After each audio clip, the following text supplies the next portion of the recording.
Welcome to the online channel of Dhruv Ved academy. और आप किसके साथ है? विक्रांत सर के साथ। चलो बच्चों, आज मैं ना टॉपिक स्टार्ट कर रहा हूँ 12th की ऑर्गेनिक केमिस्ट्री का टॉपिक। यानी बोर्ड एग्जाम्स के लिए इंपॉर्टेंट टॉपिक्स होते हैं ये, मतलब यही चैप्टर में। और साथ के साथ जो IIT JEE नीट की प्रिपरेशन करने वाले बच्चे हैं वो भी इस टॉपिक को देख सकते हैं, अच्छे से कंसेप्ट को सीख सकते हैं।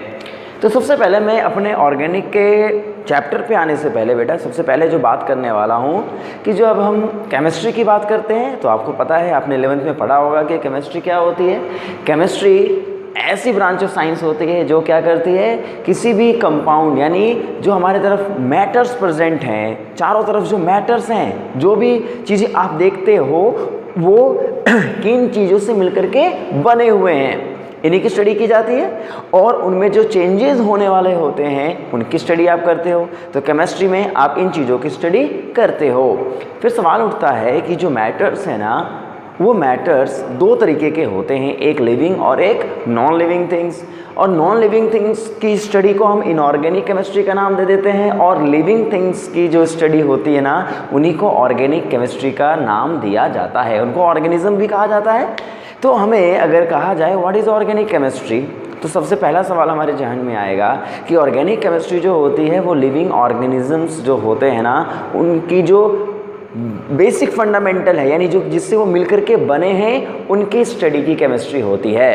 और फिर सवाल उठता है कि बेसिक फंडामेंटल जो है ना, उनमें सबसे ज़्यादा इम्पॉर्टेंट एक एटम होता है जिसका नाम क्या होता है? कार्बन। तो जनरली हम जब केमिस्ट्री को डिफाइन करते हैं वो भी ऑर्गेनिक केमिस्ट्री को, तो समझना ऑर्गेनिक केमिस्ट्री किसको डील्स करती है? वैसे मॉलिक्यूल्स जिनमें कार्बन मौजूद होते हैं, यानी कार्बन की केमिस्ट्री है ये। तो ऑर्गेनिक मॉलिक्यूल्स क्या होती है? Branch of chemistry which deals with the carbon containing molecule. इसका मतलब जिन जिन और मॉलिक्यूल्स में अगर कार्बन मौजूद है, उन सारे मॉलिक्यूल की स्टडी जब हम लोग किसी ब्रांच में करते हैं ना, that branch is called organic chemistry. बेटा समझ गए मेरी बात को? इसका मतलब 120 एलिमेंट हैं, एटम्स हैं पूरी और वर्ल्ड में, तो उनमें से 119 एलिमेंट अलग हो जाते हैं और एक अकेला एलिमेंट क्या हो जाता है? कार्बन, जिनके इतने सारे मॉलिक्यूल्स होते हैं, जिनके इतने सारे एटमों के साथ बॉन्डिंग होती है, और उसने ऑर्गेनिक केमिस्ट्री को जन्म दे दिया होता है। इसका मतलब सबसे पहला सवाल ये उठेगा हमारे जहन में कि जो कार्बन है, इनमें ऐसा है क्या कि जो बाकी एलिमेंटों में नहीं है? तो हम जानते हैं कार्बन की कुछ इंपॉर्टेंट प्रॉपर्टी होती है, क्योंकि कार्बन ही हमारा हीरो है ऑफ ऑर्गेनिक केमिस्ट्री। तो कार्बन क्या करता है? कार्बन कितने मॉलिक्यूल्स क्यों होते हैं? तो डेफिनेटली कार्बन की कुछ ऐसी प्रॉपर्टी होगी जिसमें हम लोग क्या बात करते हैं? कार्बन फॉर्म स्ट्रॉन्ग बॉन्ड, यानी कार्बन के ना जो बॉन्ड होते हैं वो स्ट्रॉन्ग होते हैं और स्टेबल होते हैं। यानी कार्बन जिनके साथ बॉन्ड बनाता है, जिनके साथ बॉन्डिंग में पार्टिसिपेट करता है, उनके साथ वो स्ट्रॉन्ग बॉन्ड बनाता है, और साथ के साथ वो स्टेबल होते हैं, वो काफ़ी दिनों तक टिकते हैं। इसीलिए यहाँ पे कहानी होती है स्ट्रॉन्ग और स्टेबल बॉन्ड्स की। तो फिर सवाल ये उठता है, स्ट्रॉन्ग और स्टेबल बॉन्ड क्यों बनाता है कार्बन? तो कहानी होती है बेटा स्मॉल साइज़ की। रीज़न है उनका स्मॉल साइज़ का होना। और आपने 11th के केमिकल बॉन्डिंग में पढ़ा है कि जब कोई भी एटम स्मॉल होते हैं तो अगर दूसरे एलिमेंटों के साथ अगर वो बॉन्ड बनाते हैं तो वो बॉन्ड क्या होंगे? छोटे बनेंगे, और वो बॉन्ड स्ट्रॉन्ग बनेंगे। इसलिए पॉइंट क्या है बेटा कि जब भी एक कार्बन एटम होगा तो उसने स्मॉल साइज होने की वजह से वो स्मॉल बॉन्ड बनाते हैं, और वो बॉन्ड स्ट्रॉन्ग बनते हैं और स्टेबल बनते हैं। फिर सवाल ये उठता है, ठीक है स्ट्रॉन्ग स्टेबल बनने का रीज़न एक स्मॉल साइज होगा, साथ के साथ एक रीज़न और होता है जो बाकी एलिमेंटों में नहीं होता। वो क्या होता है? Due to absence of lone pair. यानी जब कार्बन कार्बन के बॉन्ड बनते हैं ना, तो कार्बन कार्बन के बॉन्ड के बीच में यहाँ पे लोन पेयर एब्सेंट होते हैं।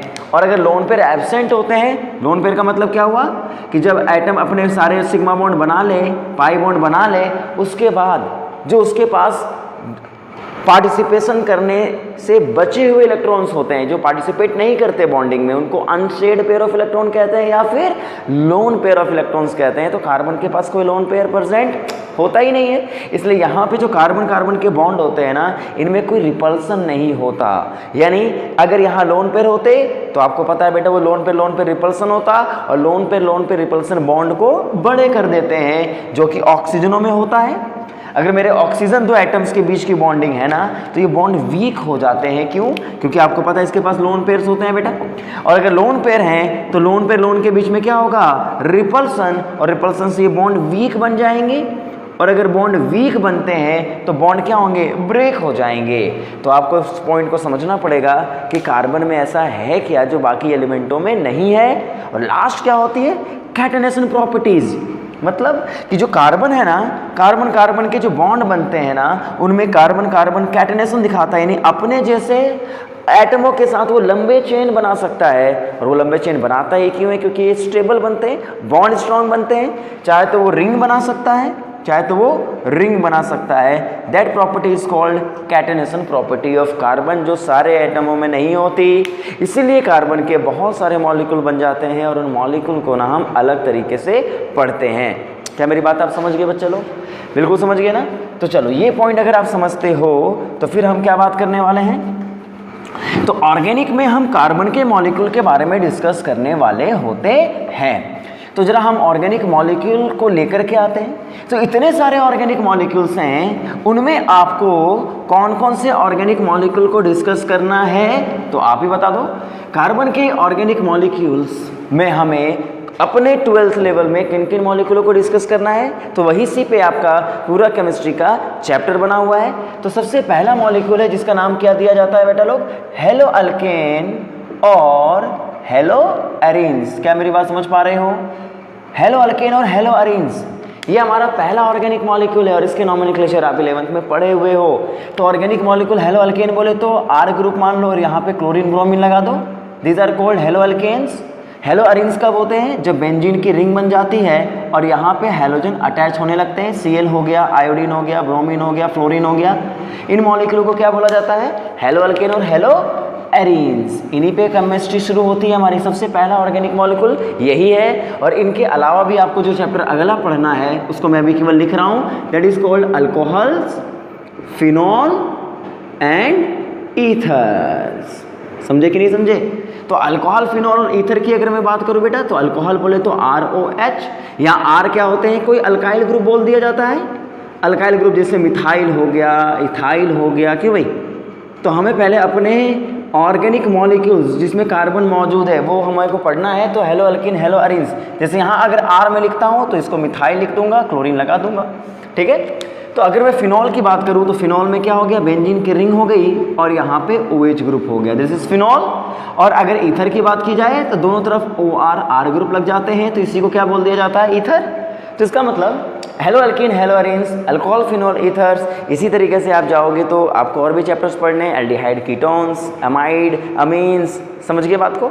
तो आज मैं जो डिस्कस करने वाला हूँ वो सबसे अपना ऑर्गेनिक का पहला चैप्टर जिसका नाम है हेलो अल्किन और हेलो एरीन्स। चलिए स्टार्ट करते हैं हमारा टॉपिक, यानी हमारे ऑर्गेनिक का फर्स्ट चैप्टर जो हमें पढ़ना है वो है hello alkane and hello arenes. तो हम इसमें क्या देखने वाले हैं, एक बार बोर्ड पे फटाक से देख लेते हैं। तो हेलो अल्कीन और हेलो एरीन्स में सबसे पहले एक बात समझना, जो मैं यहाँ पे लिख रहा हूँ, तो हमारा चैप्टर ही स्टार्ट कर दे रहा हूँ मैं। ऑर्गेनिक केमिस्ट्री हम लोग पढ़ने वाले हैं बेटा, जिसमें हम लोग पहला चैप्टर डिस्कस करने वाले हैं, जिसका चैप्टर का नाम है hello alkane and hello arenes. समझ गए कि नहीं समझ गए बात को? तो सबसे पहले सवाल ये उठता है, जरा बोर्ड पे देखना, कि हेलो अल्केन और हेलो एरीन्स में अगर मैं बोला जाए ना, इनको कहा क्या जाता है? जैसे इसका नाम तो मैंने लिख दिया है, पर ये क्या होते हैं बेटा? ये होते हैं, देखो इधर, हैलोजन, हैलोजन कंटेनिंग, इसको बोला जाता है, इन मॉलिक्यूल्स को बोला जाता है हैलोजन कंटेनिंग हाइड्रोकार्बन्स। क्या बोलते हैं बेटा इसको? Halogen containing hydrocarbons. तो हैलोजन हाइड्रोकार्बन्स का मतलब क्या होता है, जरा बताओ। तो हाइड्रोकार्बन आपने पढ़ा है कौन कौन से होते हैं बेटा? 3 टाइप के, 4 टाइप के हाइड्रोकार्बन्स होते हैं, जिसमें क्या होता है? एक अल्केन होता है, एल्कीन्स होती हैं, अल्काइन्स होती हैं, और कौन होता है? बेंजीन। इनको क्या बोला जाता है? These are our hydrocarbons. मतलब अगर मैं सिंपलेस्ट अल्केन लूँ तो CH4 ले सकता हूँ, सिंपलेस्ट एल्कीन ले तो इथीन ले सकता हूँ, और अल्काइन लूँ तो इथाइन ले सकता हूँ। और बेंजीन तो आपको पता ही है 6 मेंबर्ड की रिंग अल्टरनेट डबल बॉन्ड के साथ होती है। तो इसका मतलब अगर हम ना इनमें से एक H को हटा करके किसी हैलोजन को वहाँ पे ले आते हैं तो हमारा क्या बन जाता है, हैलोजन कंटेनिंग हाइड्रोकार्बन्स। यानी अगर मान लो मैंने CH4 की जगह पे H को हटा करके CH3Cl ले आया तो ये हमारा क्या बन जाएगा, अल्केन से हैलोजन को अटैच किया है, अल्केन से, that is called halo alkane. क्या बोला जाएगा इसको बेटा, हेलो एल्केन। अगर मैंने अल्कीनों में से एक H को हटा दिया, देखो इधर देखो बोर्ड पे, अगर अल्कीनों में से एक H को हटा दिया है और यहाँ पे क्या डाल दिया बताओ, कोई हैलोजन को डाल दिया है, तो ये क्या बन जाएगा बताओ, हेलो, इसको बोला जाएगा हेलो अल्कीन। क्योंकि अल्कीनों में से मैंने हैलोजन्स में अल्कीनों में H को हटा करके हैलोजन को जगह दी है, that is called hello alkyne. और अगर अल्काइंस बोले तो अल्काइंस में से H को हटा दो, और अगर अल्काइन में से H को हटा दिया है तो यहाँ पे हमारा जो स्ट्रक्चर बनेगा that is called what, hello alkyne. क्या बोलेंगे बेटा इसको, हेलो अल्काइन बोलेंगे। और अगर बेंजीनों में से H को हटाया है, किसमें से, बेंजीन के एक H को हटा करके यहाँ पे कोई हैलोजन अटैच कर दिया है, Cl लगा दिया है, ब्रोमीन लगा दिया है, आयोडीन लगा दिया है, तो ऐसे मॉलिक्यूलों को क्या बोला जाता है बताओ, इन्हीं को बोलते हैं हम लोग, चाहे तो हेलो बेंजीन कह दो इनका नाम, या फिर इनको कह दो हेलो अरीन्स। समझे कि नहीं समझे? तो हेलो बेंजीन और हेलो अरीन्स एक ही चीज़ है। तो अपने दिमाग में सबसे पहले ये मॉलिक्यूल को फिट करो ना कि हेलो अल्केन और हेलो अरीन्स होते क्या हैं। तो देखो यहाँ पे आपको इन चारों मॉलिक्यूल्स में से hello alkane, hello arenes, hello alkane, hello alkyne और हेलो बेंजीन में से हमें इस मॉलिक्यूल को, दो ही मॉलिक्यूलों को पढ़ना है। कौन कौन से, हेलो अल्केन और हेलो अरीन्स। पर हमें पता होगा हमारे पास तो 4 तरीके के मॉलिक्यूल्स हो जाएंगे, उनमें से 2 मॉलिक्यूल की स्टडी हमें इस पूरे सब्जेक्ट में करनी होंगी। तो एक काम करते हैं इन मॉलिक्यूलों को सबसे पहले इनके स्ट्रक्चर को देखते हैं। तो देखो बेटा, अब मैं क्या करने वाला हूँ, चैप्टर का नाम तो मैंने लिख ही दिया है। तो आज के बाद जब भी मैं कोई भी ऑर्गेनिक का चैप्टर डिस्कस करूंगा ना, तो एक बात समझना, उस चैप्टर में हमें क्या क्या पढ़ना है एक बार इस वीडियो में मैं आपको समझा देता हूं। फिर नेक्स्ट वीडियो में डायरेक्टली चीज़ों पे बात करेंगे। तो इसका मतलब क्या होगा कि अगर मैं यहाँ पे कह दूँ इन पूरे मॉलिक्यूल्स में से हमें क्या क्या मॉलिक्यूल के बारे में डिस्कस करना है, क्योंकि मैंने वीडियो में बताया, शुरुआत में ही बता दिया मैंने कि ऑर्गेनिक मॉलिक्यूल क्या होती है। ऑर्गेनिक में हमें क्या स्टडी करना होता है, the property of organic molecules, या ऑर्गेनिक मॉलिक्यूल की चीज़ों को स्टडी करना है। तो ऑर्गेनिक मॉलिक्यूल में जब हम स्टडी करने के लिए जाते हैं इन मॉलिक्यूलों की, तो क्या पढ़ें इसके बारे में। तो सबसे पहला टॉपिक हमें जो डिस्कस करना होता है that is called there structure. क्या बोलते हैं बेटा इसके, स्ट्रक्चर एंड नोमेनक्लेचर। क्या बोलते हैं इसके बारे में, स्ट्रक्चर एंड नोमेनक्लेचर। मतलब ये ऑर्गेनिक मॉलिक्यूल दिखता कैसा है और इसके नाम कैसे होते हैं। सिमिलरली अगर मैं कहूँ आपसे तो इनके प्रिपरेशन कैसे होते हैं। क्या बोलते हैं बेटा इसको, इनके प्रिपरेशंस कैसे होते हैं, यानी इनको बनाया कैसे जाता है। अगर कुदरत ने इसको बना करके दिया है, पर अगर हमें ज़रूरत है और हमें ज़्यादा अमाउंट में बनाना है, तो उस ऑर्गेनिक मॉलिक्यूल को बनाया कैसे जाएगा, that is called preparation of organic molecule. And the third one that is called their properties. क्या बोलते हैं इसको, उनकी खूबियाँ क्या हैं, प्रॉपर्टीज क्या हैं, यानी वो क्या काम में आते हैं।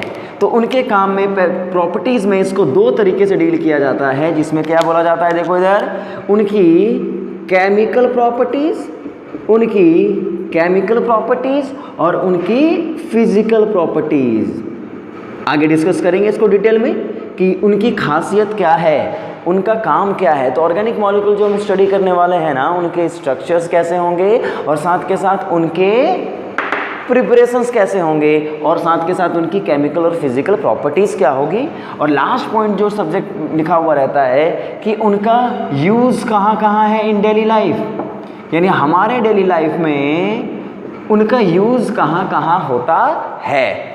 तो देखो, ऐसे तो चैप्टर में हम उसको पढ़ लेते हैं, पर वह हकीकत में हम अपने दैनिक जीवन में उसका कहाँ इस्तेमाल करते हैं वो हमें समझना पड़ेगा। तो कुल मिला के हम क्या क्या पढ़ने वाले हैं जरा बताओ। 4 points are there. First point is called structure and nomenclature, second point is called preparations, and the third point will be properties, and the last one will be the use of their compounds in our daily life. तो चलो start करते हैं अपने सबसे पहले point पे, that is a structure and their naming. तो चलो ये बेहद ही बेहद आसान सा टॉपिक है, आसानी से सीख सकते हैं हम लोग, कनेक्ट करते जाते हैं चीज़ों को आसानी से, यानी easy way to learn organic chemistry. Easy way to learn organic chemistry आप आसानी से सीख सकते हैं बेटा। चलिए, जिनको ऑर्गेनिक में दिक्कत होती है, जो परेशान है जेईई के पेपर के लिए, नीट के पेपर के लिए और अपने बोर्ड एग्जाम्स के लिए, बेटा ये बहुत अच्छा मौका है, आप आसानी से ऑर्गेनिक को समझ सकते हैं। तो क्या क्या चीज़ें मैं डिस्कस करने वाला हूँ। सबसे पहले स्ट्रक्चर। तो एक बात समझ लेना, ये थोड़ा फंडामेंटल है, समझना पड़ेगा आपको कि कोई भी ऑर्गेनिक मॉलिक्यूल जब हमें मिलते हैं ना, तो उनके स्ट्रक्चर्स कैसे बनते हैं, यानी उनके स्ट्रक्चर होते कैसे हैं, वो मैं डिस्कस कर रहा हूँ। और वो क्या डिस्कस करने वाली बात है, देखो इधर देखो। अगर मैं हेलो अल्केन को लेकर के आता हूँ, किसको लेके आता हूँ, हेलो अल्केन्स को।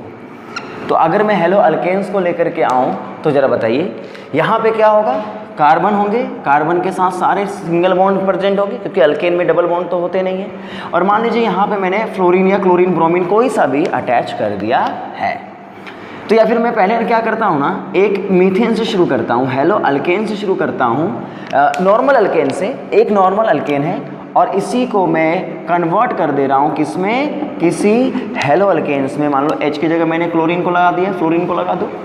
तो अगर मैं इसको ऐसे रिप्रेजेंट कर रहा हूँ तो क्या ये इसका स्ट्रक्चर है, नहीं, दिस आर रिप्रेजेंटेशन।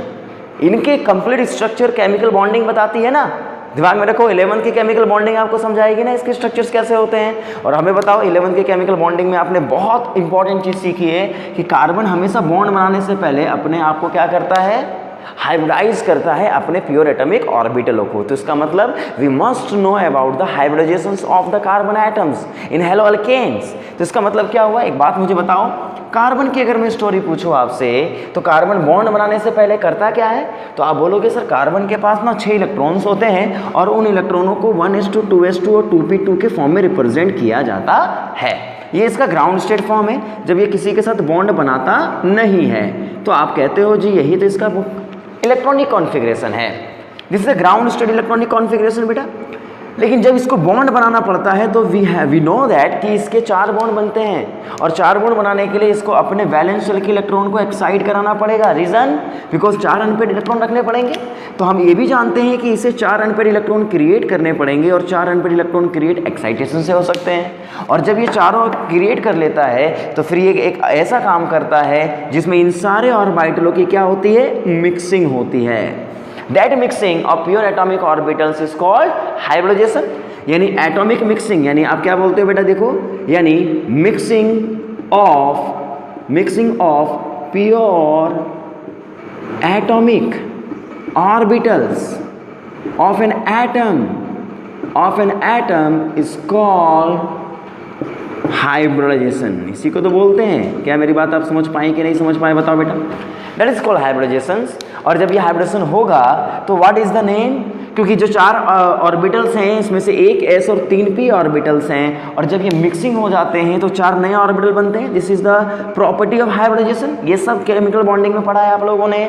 तो what is the name of this orbitals, ऐसे तो इनको हाइब्रिड ऑर्बिटल बोला जाएगा ना, क्योंकि ये प्योर एटॉमिक ऑर्बिटल थोड़ी हैं, ये मिक्सिंग के बाद बने हैं। This are called hybrid orbital. और अगर ये हाइब्रिड ऑर्बिटल हैं तो इनका नाम क्या होगा, बताओ। एक s और 3 p हैं, this is called sp3 hybrid orbitals.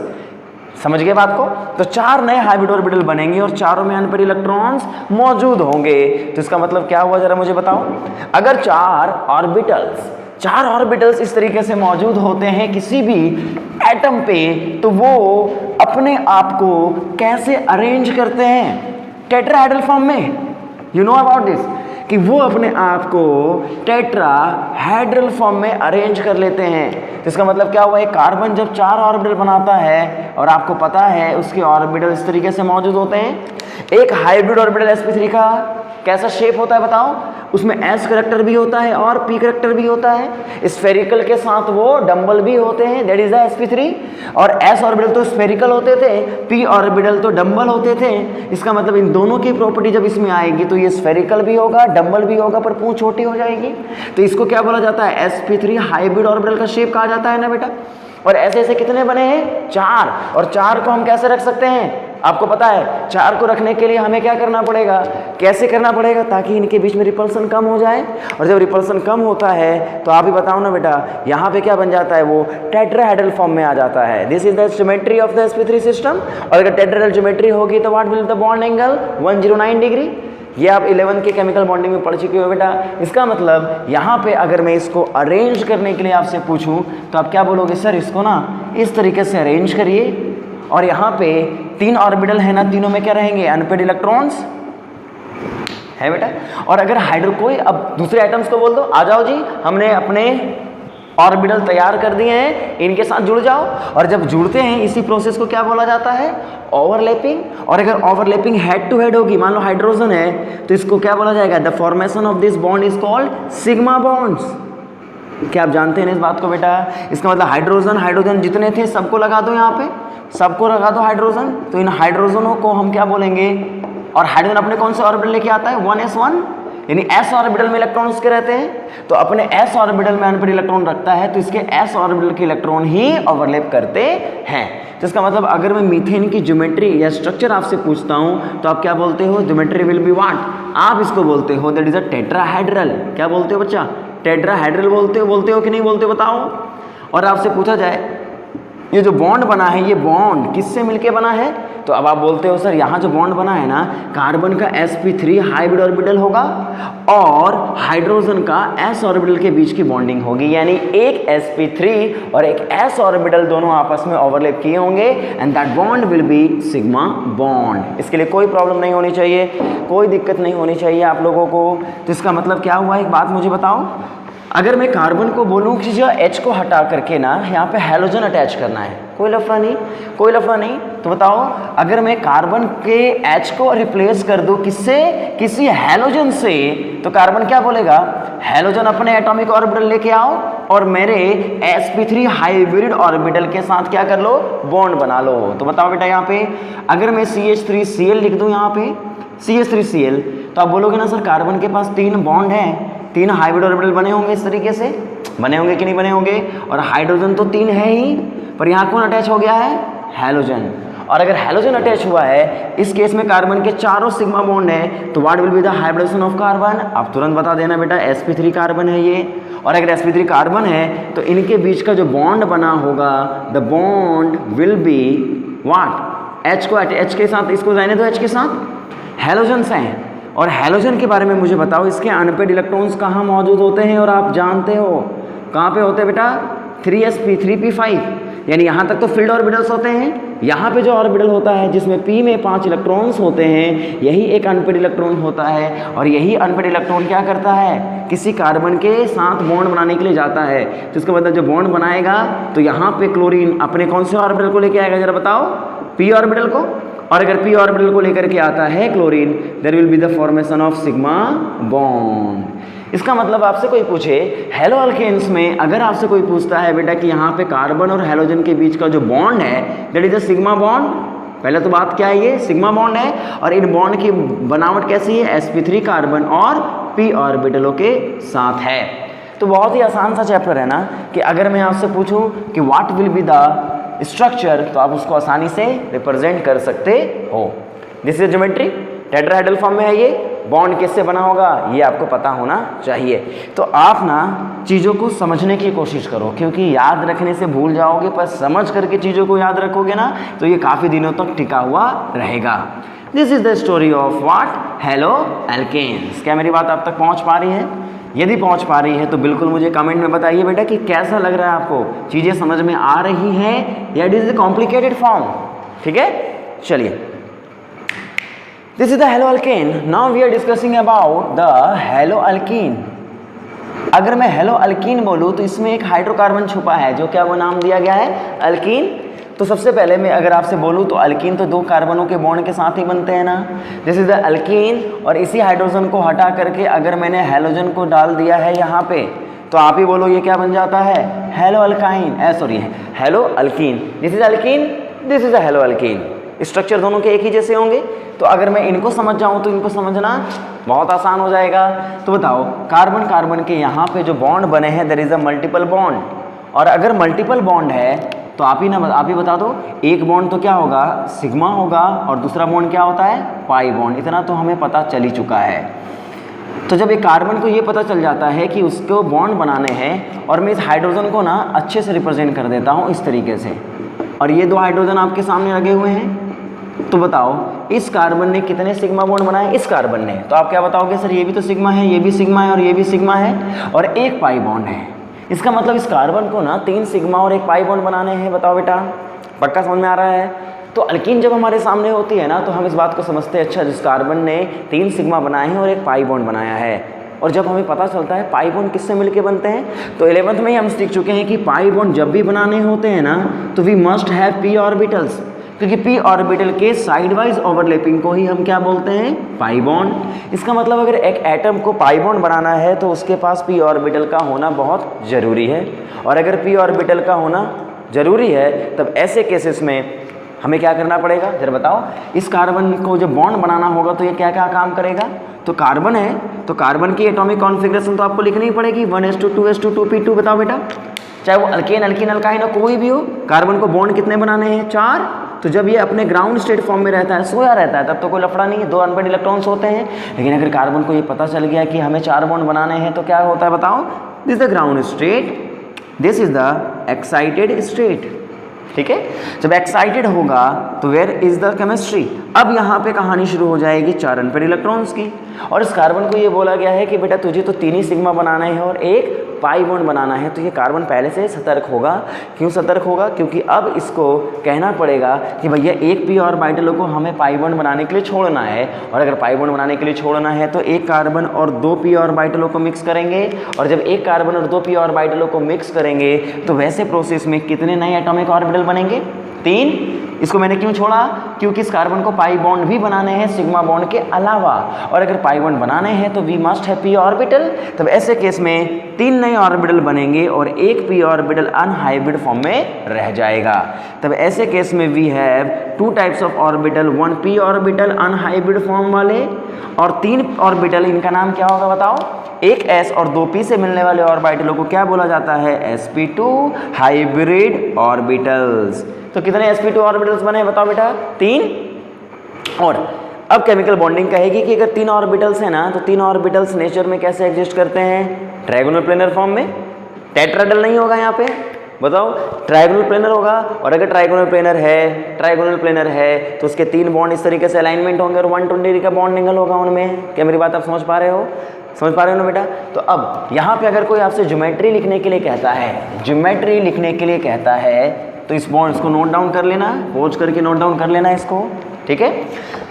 अब मैं अगर इसकी ज्योमेट्री लिखने के लिए आपसे कहूँ तो क्या बोलोगे आप, एक कार्बन अगर ज्योमेट्री लिखने के लिए कहा जाए तो क्या होगा जरा बताना। यहाँ पे ज्योमेट्री के लिए कार्बन है और 3 हाइब्रिड ऑर्बिटल हैं, और तीनों हाइब्रिड ऑर्बिटलों को आप इस तरीके से रिप्रेजेंट करोगे कि नहीं करोगे। तो यहाँ जब अल्कीन था तो अल्कीन में तो 2 कार्बन थे, दोनों के साथ तो वही कहानी थी। इसका मतलब ये कार्बन रेडी है 3 बॉन्ड ऑर्बिटल लेकर के, और एक कौन सा ऑर्बिटल बताओ जो अनहाइब्रिड रह गया, that is called p orbital. इसको मैं यहाँ से मिटा देता हूँ। अगर मैं ऑर्बिटल और कहूँ आपसे तो आप बोलोगे सर 3 हाइब्रिड ऑर्बिटल थे और एक p ऑर्बिटल इस तरीके से अलाइनमेंट था। मतलब क्या बोला मैंने, देखो इधर 3 sp2 और एटम की वजह से, ऑर्बिटल की वजह से तो इस तरीके का बन गया था, और एक p ऑर्बिटल इस तरीके का इस पे होगा, परपेंडिकुलर होगा। यानी इन तीनों ऑर्बिटलों को परपेंडिकुलर सिस्टम में ये पड़ा हुआ मिलेगा कि नहीं मिलेगा। अब जरा मुझे बता दो कि यहाँ पे अगर मैं कहूँ आपसे कि जी कार्बन है और इस कार्बन का दूसरा कार्बन के साथ वही प्रॉब्लम है, दूसरा कार्बन भी क्या करेगा, 3 हाइब्रिड ऑर्बिटल इस तरीके से लेके आएगा। देखो यहाँ पे अगर मैं आपसे कहूँ तो 3 ऑर्बिटल्स इस तरीके से वो लेकर के आएगा, इसके साथ भी तो वही प्रॉब्लम है ना, यानी 3 ऑर्बिटल इसके साथ भी होंगे और एक क्या होगा बताओ, प्योर p ऑर्बिटल होगा। इसका मतलब अब सब में एक एक इलेक्ट्रॉन डाल देते हैं ना, क्या दिक्कत है, सब में एक एक इलेक्ट्रॉन डाल देते हैं, और जब ये स्पिन ये होगी तो इसकी अपोजिट स्पिन करनी पड़ेगी कि नहीं। तो बताओ कार्बन के बीच में एक तो सिग्मा बॉन्ड बना है, sigma bond head to head overlapping से, एक पाई बॉन्ड बना है साइड वाइज ओवरलैपिंग से, इसी को साइड वाइज ओवरलैपिंग बोलते हैं कि नहीं बोलते बोलो।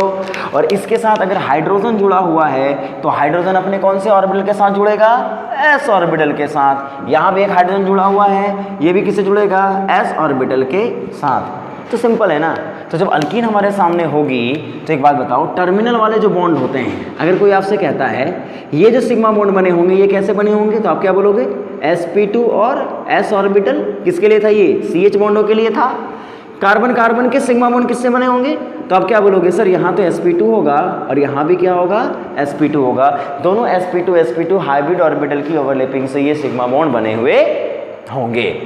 अब कुछ करना थोड़ी है, यहाँ जो हाइड्रोजन इसी को हटा करके क्या कर देना है, कोई हेलोजन को अटैच कर देना है। वही हमारा क्या बन जाएगा, बताओ क्या बन जाएगा, हेलो अल्कीन बन जाएगा कि नहीं बनेगा। तो अगर मैं आपसे बोल देता हूँ यहाँ पे अगर कार्बन कार्बन के मल्टीपल बॉन्ड के साथ यहाँ पे क्लोरीन आ गया तो बस कुछ नहीं है ना, ये जो कार्बन है इस H को हटा देना, यहाँ पे हटा देना यहाँ से, और यहाँ क्या लगा देना, क्लोरीन। और क्लोरीन जब अटैच होगा तो एक बात मुझे बताओ, अगर क्लोरीन अटैच होता है तो कौन से ऑर्बिटल के साथ अटैच होता है, अभी आपने देखा प्योर p ऑर्बिटल के साथ, प्योर p ऑर्बिटल के साथ। तो इसका मतलब जब मैं किसी हेलो अल्कीन की बात करूँगा तो यहाँ पे देखो, बोर्ड पे देखो, ढंग से देखो, कार्बन और क्लोरीन के जो सिग्मा बॉन्ड बने होंगे उनके बीच ये तो sp2 ऑर्बिटल की ओवरलैपिंग के साथ और एक p ऑर्बिटल की ओवरलैपिंग के साथ यहाँ पे बना हुआ मिलेगा। तो दिमाग में एक मेंटल पिक्चर बनाना, इस ज्योमेट्री को हम क्या बोलते हैं, ट्राइगोनल प्लेनर ज्योमेट्री बोलते हैं। क्या मेरी बात आप समझ पाए कि नहीं समझ पाए, बोलो, बोलते हैं ना। और कार्बन जो हेलोजन के बॉन्ड होंगे वो किससे बने होंगे, बताओ, sp2 और p ऑर्बिटल की ओवरलैपिंग से। क्या मेरी बात आप समझ गए, अच्छे से समझ गए होंगे, मुझे लगता नहीं कि कोई प्रॉब्लम हुई होगी यहाँ पे। चलो बहुत अच्छी बात है। अब मैं क्या करता हूँ, ये हेलो अल्कीन्स की बात है, मुझे बताना क्या था, केवल इसके बीच का बॉन्ड, क्योंकि ये केमिकल प्रॉपर्टी में बहुत काम आएगा, इसलिए पहले ही बेसिक्स को समझ लो ताकि आपको चीज़ें समझ में आना लगे, ताकि आप बॉन्ड आगे चीज़ों को कनेक्ट अच्छे से कर पाओ बेटा। इसलिए मैं ये चीज़ें पहले डिस्कस कर रहा हूँ, क्योंकि ये फंडामेंटल्स हैं, जो 11th में केमिस्ट्री को ढंग से नहीं पढ़े थे वो भी एटलीस्ट वीडियोस देख करके चीज़ों को अच्छे से सीख सकते हैं। चलिए अब मैं क्या करने वाला हूँ, जरा बोर्ड पे ढंग से देखो। लास्ट पॉइंट क्या बच गया होगा, hello alkynes, this is called hello alkynes. तो अगर मैं हेलो अल्काइन बोलता हूँ ना तो आप क्या बोलोगे, हेलो अल्काइन का मतलब होगा कार्बन कार्बन के बॉन्ड, अगर ये अल्काइन है, हेलो अल्काइन का मतलब ही हो गया होगा ट्रिपल बॉन्ड के साथ किसी हैलोजन एटम को अटैच कर दो। तो आप ही बताओ ना, अगर ये कार्बन एटम है तो इसको क्या करना है, कितने बॉन्ड बनाने हैं, 2 सिग्मा बॉन्ड बनाने हैं और 2 पाई बॉन्ड बनाने हैं कि नहीं बनाने, बताओ। यानी यहाँ पे अगर मैं कहूँ दिस इज सिग्मा बॉन्ड और बाकी जो दोनों बॉन्ड है वो क्या है बेटा, पाई बॉन्ड। तो जब एक एटम को 2 सिग्मा बॉन्ड बनाने हैं और 2 पाई बॉन्ड बनाने हैं तो चीज़ें आसान है। 2 बॉन्ड पाई बनाने हैं तो उसको 2 p ऑर्बिटल को रखना पड़ेगा। तो इसका मतलब क्या हुआ कि अगर इस कार्बन को बोला जाए कि चलो बॉन्ड बनाने के लिए तैयार हो, तो जब वो सोया हुआ रहता है this is called ground state, 1s2 2s2 2p2। और यहाँ पे अगर आपसे कोई पूछता है कि भैया चलो एक एक अनबैड इलेक्ट्रॉन तो मैंने दे दिया, अब अगर ये सोया हुआ भी और बॉन्ड बनाना है तो इसको क्या बोला जाएगा, एक्साइटेड स्टेट। और एक्साइटेड स्टेट में क्या होता है आप ही बताओ, इलेक्ट्रॉन एक्साइट हो गए, जैसे इलेक्ट्रॉन एक्साइट हुए 4 अनपेड इलेक्ट्रॉन बन गए और चारों अनपेड इलेक्ट्रॉनों को, अब 4 अनपेड इलेक्ट्रॉन बनने के बाद 4 बॉन्ड तो बन ही जाएंगे। अब कार्बन को बोला जाएगा कि तुझे 2 p ऑर्बिटलों को मिक्स नहीं करना है, रीज़न क्या है, क्योंकि इनको पाई बॉन्ड बनाने के लिए इस्तेमाल करना है। तब ऐसे केस में एक s और 2 p आपस में मिक्स करते हैं और एक s और 2 p आपस में जब मिक्स कर जाते हैं तो वहाँ से 2 नए ऑर्बिटल बनते हैं और 2 p ऑर्बिटल अनहाइब्रिड फॉर्म में रह जाते हैं। इसका मतलब एक एक अनपेड इलेक्ट्रॉन यहाँ मौजूद होगा, एक एक अनपेड इलेक्ट्रॉन यहाँ मौजूद होगा और ये किस में होगा, that is called p orbitals बेटा।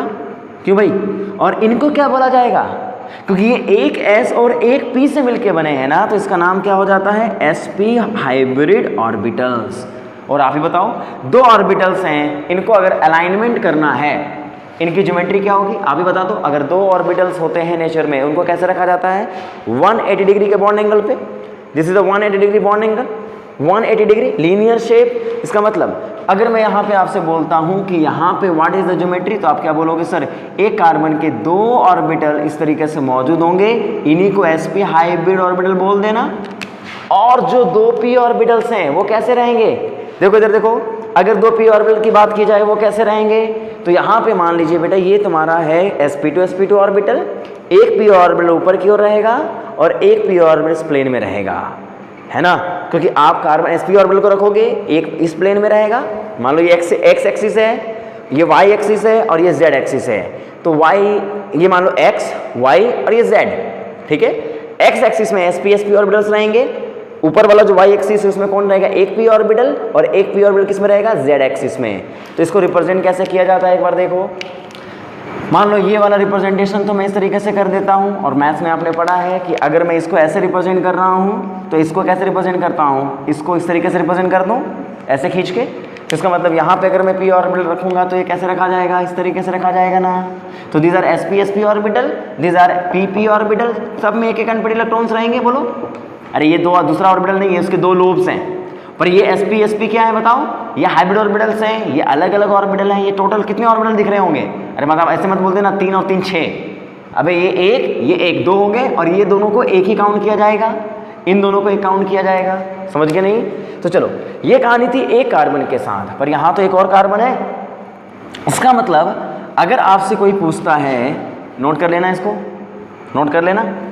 अब क्या करना, मिट गया तो चलिए देखो, तो यहाँ क्या करना बेटा कि sp कार्बन है, तो कार्बन कार्बन अगर sp फॉर्म में रहते हैं तो क्या होगा यहाँ पे, ये देखो इधर, ये कार्बन भी अपने 2 ऑर्बिटल को sp फॉर्म में इस तरीके से रखेगा, ये कार्बन भी अपने 2 p ऑर्बिटलों को sp फॉर्म में रखेगा कि नहीं रखेगा बताओ। इन सब में एक एक इलेक्ट्रॉन रखेगा, और ये अगर ऐसे रखता है तो इसको ऐसे रख दो, और यहाँ पे एक p ऑर्बिटल इसका भी इस प्लेन में रहेगा, एक p ऑर्बिटल इसका भी इस प्लेन में रहेगा, और यहाँ पे जो हाइब्रिड ऑर्बिटल होंगे वो कैसे होंगे बताओ, सॉरी अगला p ऑर्बिटल इस फॉर्म में रहेगा। ये सब पढ़ा है आपने केमिकल बॉन्डिंग में यार। तो एक इलेक्ट्रॉन यहाँ, एक इलेक्ट्रॉन यहाँ, इन दोनों के बीच ओवरलैपिंग हो गई, एक इलेक्ट्रॉन यहाँ, एक इलेक्ट्रॉन यहाँ, इनके बीच ओवरलैपिंग हो गई, इनके बीच हेड टू हेड बॉन्ड बन गया, सिग्मा पाई बॉन्ड बन गए, और बाकी 2 बॉन्ड किससे बने हुए होंगे बताओ, हाइड्रोजन से। तो हाइड्रोजन यहाँ पे मौजूद होगा s ऑर्बिटल के साथ, हाइड्रोजन मौजूद होगा अपने s ऑर्बिटल के साथ। तो इसका मतलब यहाँ पे हमारे पास दिस इज द ज्योमेट्री, और इसको लीनियर शेप के नाम दिया जाता है बेटा, क्योंकि ये तो इसको शेप में काउंट ही नहीं करते, शेप में केवल सिग्मा बॉन्ड को काउंट किया जाता है। तो इसका मतलब ये बिल्कुल लीनियर शेप की तरह काउंट होते हैं। तो मुझे एक बात बताओ, बस यहाँ पे अगर क्लोरीन H की जगह कौन आ जाए बताओ, क्लोरीन आ जाए, तो बस यहीं पे जो हमारा ऑर्बिटल होगा, और वो ऑर्बिटल क्या हो जाएगा, क्लोरीन के फॉर्म में आ जाएगा। और अगर ये क्लोरीन के फॉर्म में आ गया तो ये p ऑर्बिटल है ना, ये p ऑर्बिटल है, और अगर ये p ऑर्बिटल है क्लोरीन के फॉर्म में, तो यहाँ जो बॉन्डिंग बनी होगी उसको क्या बोलेंगे, देखो यहाँ जो कार्बन हाइड्रोजन का बॉन्ड होगा वो किसके बीच बना होगा, यहाँ पे sp कार्बन और क्लोरीन बोले तो p ऑर्बिटल ऑफ क्लोरीन। तो कितनी आसान सी बात है ना। यहाँ पे अगर मैं कार्बन और हाइड्रोजन की बात करूँ तो अगर वो अल्केन होगा तो sp3 और p, हेलोजन मान लो, हेलोजन x बोल दिया मैंने, sp3 और p। अगर वही अल्कीन होगा तो sp2 और p, और अल्कीन होगा तो sp और p। तो these are the basic fundamental of haloalkane और हेलो अरेन्स। और साथ के साथ इसी में अगर मैं हेलो बेंजीन का नाम दे दूँ, किसका नाम दे दूँ बेटा, हेलो बेंजीन का, तो उसका नाम क्या होता है, एक बार ढंग से देखिए क्या। चलो, समझ में आ रहा है चीज़ें बेटा, ये सब चीज़ें आपको ढंग से समझ में आ रही होंगी, मेरे हिसाब से तो आनी चाहिए। अब मैं जो बात करने वाला हूँ, जिसमें डिस्कस करने वाला हूँ हेलो अरेन्स, और इसी को बोला जाएगा हेलो बेंजीन। समझे कि नहीं समझे? तो हेलो अरेन्स और हेलो बेंजीन की अगर मैं स्टोरी आपसे पूछूं तो what is the story of hello arenes, तो बताओ, यहाँ पे कार्बन होते हैं, 6 मेंबर्ड की रिंग होती है, क्या मेरी बात आप मानते हैं? बिल्कुल मानना पड़ेगा। और यहाँ पे सब कार्बन के बीच में, यहाँ पे मल्टीपल बॉन्ड 2 कार्बनों के 3 कार्बनों के बीच में होता है, मतलब 3 एटम्स, 3 बॉन्ड इस तरीके से होते हैं, और सबके पास क्या लगा होता है, अपने अपने हाइड्रोजन्स होते हैं। This is called benzene. क्या बोलते हैं इसको? बेंजीन बोलते हैं। इसी को अगर बॉन्ड लाइन फार्मूला दिखाया जाता है तो that is the bond line formula. केवल कार्बन कार्बन को रिप्रेजेंट करो और H को रिप्रेजेंट करो ही ना, और यहाँ पे डबल बॉन्ड अगर है तो डबल बॉन्ड को इस तरीके से रिप्रेजेंट कर दो। This is the bond line representation of benzene. तो एक बात मुझे बताओ ना, है तो ये अल्कीन ही ना, क्योंकि यहाँ पे डबल बॉन्ड नहीं पड़ा हुआ है। और अभी आपको पता है डबल बॉन्ड वाले कार्बन को एक पाई बॉन्ड बनाने पड़ते हैं। देखो, एक कार्बन को पकड़ लो, कोई सा भी कार्बन पकड़ लो, मान लो ये पकड़ लिया आपने। इस कार्बन को अगर तुम देखोगे तो इस कार्बन को कितने बॉन्ड बनाने पड़ेंगे? सिग्मा बताओ किन कौन कौन से हैं? 3 सिग्मा बॉन्ड है, 1 2 3, और एक पाई बॉन्ड है। तो इसका मतलब हर एक कार्बन एटम की हाइब्रिडाइजेशन क्या होगी, जरा बता सकते हैं आप? बिल्कुल बता सकते हैं। हर एक कार्बन क्या होगा? sp2 sp2 sp2 ये भी sp2 होगा, ये भी sp2 होगा और ये भी sp2 होगा। इसका मतलब all carbon atoms are sp2 hybridized. अगर सारे कार्बन एटम sp2 हाइब्रिडाइज्ड होते हैं तो व्हाट इज द ज्योमेट्री? अगर कोई आपसे पूछे ज्योमेट्री क्या होगी यहाँ पे, इसको अगर देखा जाएगा तो ट्रायंगुलर प्लेनर फॉर्म में रहेंगे। तो हम क्या करेंगे ना, यहाँ पे समझेंगे कि अगर ये H है तो इसका जो बॉन्ड बना होगा वो कार्बन हाइड्रोजन का बॉन्ड कैसे बना होगा? तो आप ही बताओ। यहाँ जो कार्बन हाइड्रोजन का बॉन्ड है ये तो sp2 कार्बन और s ऑर्बिटल ऑफ H से बना हुआ मिलेगा। समझ में गए? बस H को रिप्लेस किससे कर देना है बताओ बेटा? हैलोजन से रिप्लेस कर दो। और अगर तुमने हैलोजन से रिप्लेस कर दिया है तो मुझे बताओ, यहाँ जो कार्बन है that is carbon is sp2 carbon, और यहाँ जो हैलोजन है वो क्या है? इसके कौन से ऑर्बिटल आने वाले होंगे? p orbital. इसका मतलब sp2 ऑर्बिटल और यहाँ p ऑर्बिटल, इनके बीच ओवरलैपिंग हुई होगी। तो हेलो अरेंज में आपसे पूछा जाएगा, चाहे वो जैम नीट का पेपर हो, जेई का पेपर हो, वहाँ पे आपसे पूछा जाता है what is the hybridization of each atoms क्या होंगे और व्हाट इज द बॉन्ड, क्योंकि इसके बीच का जो बॉन्ड है वो किस ऑर्बिटल की ओवरलैपिंग से बना हुआ है। तो क्या मेरी बात आप समझ पाए? तो this is the geometry, this is the basic fundamental of क्या कह सकते हैं structure part of what hello arrange और हेलो अल्केन्स। तो अब हमारे पास जो नेक्स्ट टॉपिक है जिसमें हम क्या डिस्कस करने वाले होंगे, the nomenclature of haloarenes and haloalkanes. तो ये चैप्टर यहीं पे मैं क्लोज करता हूँ, फिर मैं बात करूँगा नए चैप्टर का नाम होगा जिसमें हम लोग इसके IUPAC इनकी नेमिंग के बारे में डिस्कस करेंगे। तो वीडियो आपको कैसा लगा प्लीज़, और जो भी बच्चों अगर आप वीडियो सीख पाते हैं तो दूसरे बच्चों को भी शेयर करो, उनको भी बोलो कि वो शेयर सब्सक्राइब करें ताकि हम नेक्स्ट वीडियो की ओर अच्छे से पहुँच पाएँ। Thank you.